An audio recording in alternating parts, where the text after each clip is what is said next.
भूर्भुवः स्वः तत्सवितुर्वरेण्यं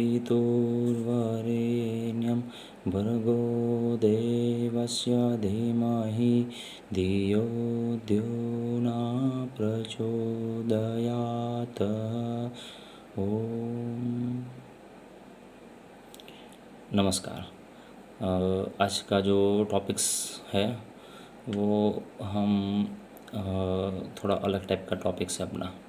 तो आज हम जो चर्चा करने वाले हैं वो ओम रश्मि, यानी हमारे जो वेद है वो वेद के मंत्रों और वो वेद मंत्र क्या है उसके बारे में आज चर्चा करेंगे। तो वेद के मंत्र जो है वो एक पदार्थ है और ये संपूर्ण यूनिवर्सल, ये संपूर्ण ब्रह्मांड जो बना हुआ है वो अपने वेद के मंत्रों रूपी पदार्थ से बना हुआ है। ये वेद के मंत्र ब्रह्मांड के जो मूल जाने जाने माने ये अपने पदार्थ है। यानी एक दृष्टि हम बोल सकते हैं कि ऋषि कणाद जो है वैशेषिक दर्शन के रचयिता, उसकी दृष्टि से हम प्रकाश को भी एक पदार्थ बोल सकते हैं, एक दिशाओं को भी पदार्थ बोल सकते हैं, और जो काल हम जो है हमें वो भी एक पदार्थ है।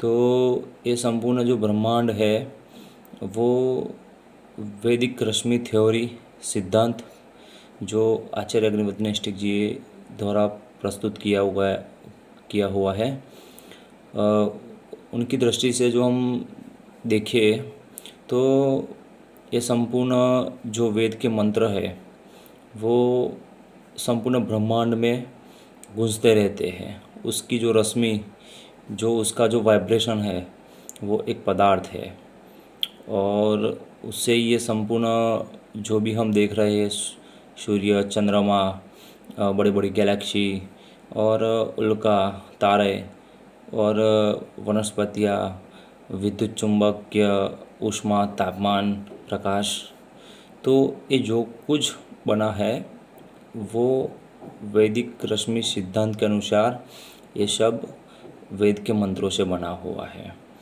वेद के मंत्र जो है वो एक पदार्थ के रूप में क्यों जाना गया है, क्योंकि किसी भी पदार्थ को तोड़ते तोड़ते हम उसकी अंतिम अवस्था तक जाते हैं तो कंपन के रूप में या वाइब्रेशन के रूप में हमें वेद के मंत्र जो है वो सुनाई देंगे। यानी वेद के मंत्र ही एक वाइब्रेशन और एक कंपन है, और जो 4 प्रकार की वाणियों का वर्णन है, यानी बैखरी, मध्यमा, पश्चंती और परा, तो उसमें ये जो भी हम वेद के मंत्रों की चर्चा कर रहे हैं वो एक पश्चंती वाणी के रूप में पूरे ब्रह्मांड में गूंजते रहते हैं, और परावाणी यानी ओम रश्मि जो खुद ईश्वर से प्रेरित होती हुई और जड़ जो प्रकृति है उसको प्रेरित करती है, और ये प्रेरणा जो है वो खुद ईश्वर के द्वारा है। यही जो ओम रश्मि है वो परारूप में प्रकृति के 3 गुणों को एक्टिव करती है, सत्व, रज और तम, और उसके बाद महत्त्व, और उसके बाद अहंकार, और उसके बाद मनस्तत्व। और मनस्तत्व में जो वेद के मंत्र है ये वैदिक जो सिद्धांत के अनुसार उसकी ऋचा है और वाइब्रेशन निर्माण होता है, और उससे संपूर्ण जो पदार्थ है, प्राथमिक जो मॉलिक्यूल्स से लेके अपने प्रोटॉन, इलेक्ट्रॉन, न्यूट्रॉन और क्वार्क और लेप्टॉन और अपने जाने हम देखते हैं कि पंच महाभूत अग्नि वायु और पृथ्वी जल आकाश तत्व, ये सब जो भी कुछ हम दिखाई देते हैं, तो ये कहीं ना कहीं उसके पीछे वैदिक रश्मि थ्योरी जो सिद्धांत है वह हमें दिखाई देता है। यानी यह संपूर्ण जो ब्रह्मांड है उसमें ये वेद की जो मंत्र है वही वही से अपना ये शुरुआत होता है, ब्रह्मांड की उत्पत्ति होती है। और जिस जिस बेसिक जो मटेरियल से जो ब्रह्मांड बना हुआ है वही बेसिक मटेरियल से हमारा शरीर बना हुआ है, हमारा मन, हमारा बुद्धि, वो सब उन्हीं के द्वारा बना हुआ है। तो ये हमारा मन जो है वो